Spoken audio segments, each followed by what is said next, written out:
Okay, ada duit RM10,000, RM20,000. So, nak simpan ke nak trade?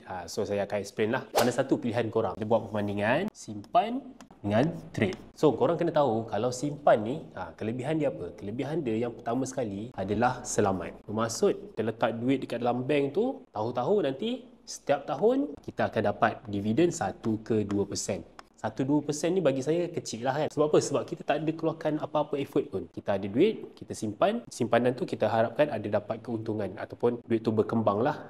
Daripada RM10,000 mungkin jadi RM10,100 ke berapa kan. So ini yang bank bagi. Tapi keuntungan ni banyak tak? Keuntungan ni sangatlah sikit. Tapi korang kena tahu juga, walaupun kat sini kita nampak setiap bulan kita simpan duit tu makin bertambah. Mungkin dah sampai 10 tahun, mungkin duit tu dah boleh jadi RM30,000, RM40,000. Tapi korang kena ingat, duit yang kita simpan tu ada inflasi.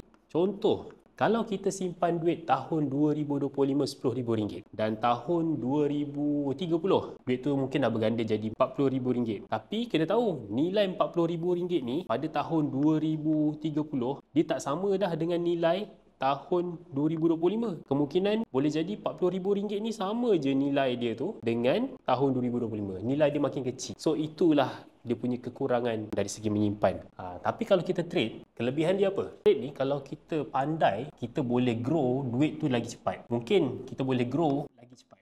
Satu hari kita boleh target 10%. Satu minggu boleh target 10%. Satu bulan mungkin dah boleh dapat 100%. Itu kalau ada ilmu lah. Kekurangan untuk trade ni semestinya adalah risiko.